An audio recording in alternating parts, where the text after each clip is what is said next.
up, everyone, and welcome to D's Spot. This is the spot for all things empowerment through yoga, meditation, and psychoeducation. My name is Dalia, and I am your mental health coach. Now, I recently released an ebook on emotional intelligence, and I thought I would complement that with this series on emotions because it's such a complex and such an important topic. Most of my clients come to me because they don't know what to do with their emotions. They let their emotions control them. And some of them don't even know how to feel their emotions.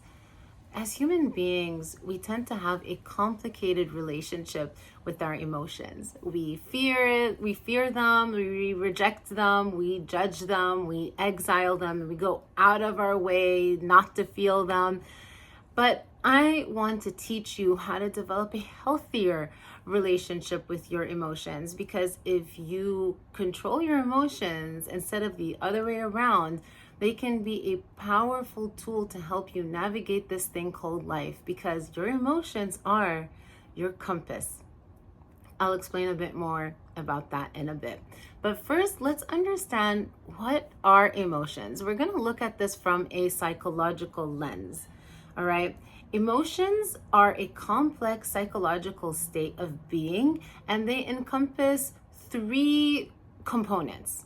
The first is the subjective experience. Something happens and we perceive it in a certain way. This is our internal response, our internal judgment on the situation. The second component is the physiological response. There is a reason why emotions are called feelings, because we feel them physically. For example, fear might feel like an increased heart rate and sweating, while joy might feel like inner peace, like you're feeling good from the inside. And so the physiological state is very important, because that's your first kind of clue that there's an emotion that's trying to get your attention. Like I always tell my clients, our thoughts live in our minds, but our emotions live in our bodies. And the third component is the behavioral or urge response that takes place after we feel the emotion. Every emotion leads to a specific behavior, a specific urge, a specific expression. For example, when we're sad, we cry. When we are happy, we smile or we laugh. It's our body's way of communicating and expressing and giving us feedback about our environment that causes us to engage with our environment in a certain way. So now that we kind of understand emotions a little bit better and understand that they are this multi-component response, let's look into how our emotions could guide us, how we can kind of see the value that they add in our lives, because they really can. If you think of your emotions as your built-in navigation system, when you understand your emotions and you can learn to respond to your emotions in a more healthy way, your mental health improves, your life changes, and you can make better decisions and increase your overall well-being. All right, let's look at some of the primary emotions, or some of the most common emotions that people feel. Let's say fear. Fear alerts us to potential danger. It lets us know that there is a threat in our environment and invites us to take some kind of precautionary measure. For example, if we're walking alone at night and we start feeling that gut feeling of fear coming up, it might urge us or lead us to seek a safer route, or maybe to call someone for company. Joy is a beautiful emotion that reinforces that something that we're doing is fulfilling us, and that urges us or encourages us to seek more of those kinds of experiences. So if we're feeling joy after spending time with someone, a specific someone, or doing a specific activity, that's going to prompt us to spend more time with that person or doing that. Third emotion that's very common is sadness. Sadness signals to us that there's something wrong or something missing, and it causes us to really reflect and make the necessary changes in our lives. For example, if we're feeling sad after we have a fight with someone, that might prompt us to take actions to resolve the conflict and make things better. Anger is one of those really misunderstood emotions. As a matter of fact, I have a whole episode on anger that you can check out. But anger implies that there is some kind of injustice or a threat to our well-being. It signifies to us that a boundary has been crossed. And, for example, if someone disrespects us, we get angry, and that's a very valid response. But we vilify anger so much, but anger, if we heed it, can teach us how to assert ourselves, how to set boundaries, how to address a situation from a place of authority. Finally, you have shock or surprise, which can signify that you weren't expecting something. I know it's a pretty obvious one, and this can be either positive or it can be negative. When we're surprised at receiving unexpected good news, that can increase our joy. But if there was like a sudden change of plans or something that changes and that surprises us in a negative way, it could be an invitation for us to learn how to be a bit more flexible and adaptable.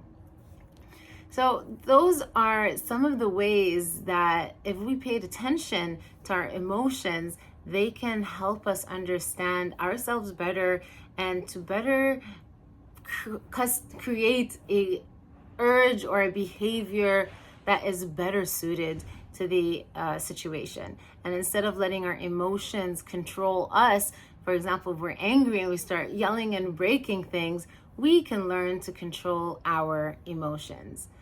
Now, we're going to talk more about how we can process emotions better.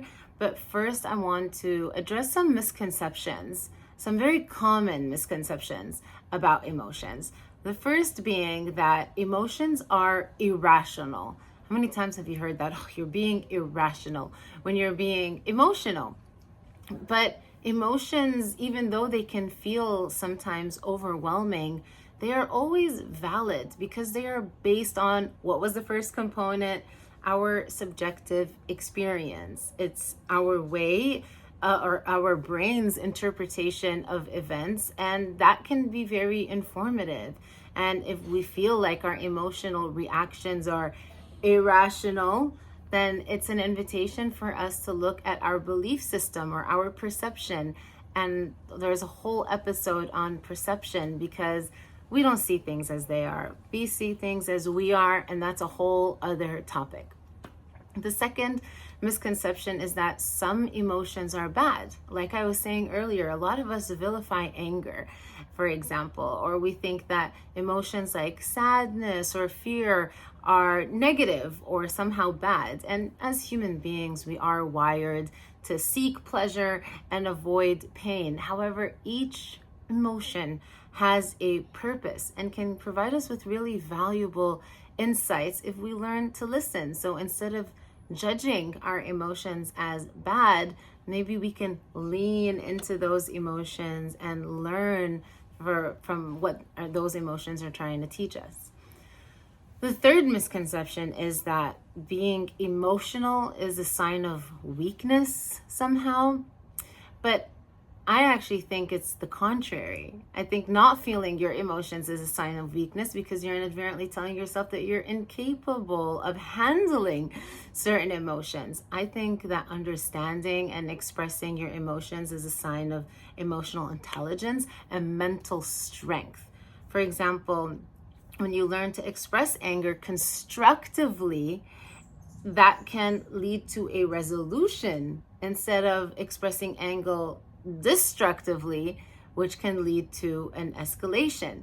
And so you can see that learning how to be emotional in a healthy way can actually improve your relationships.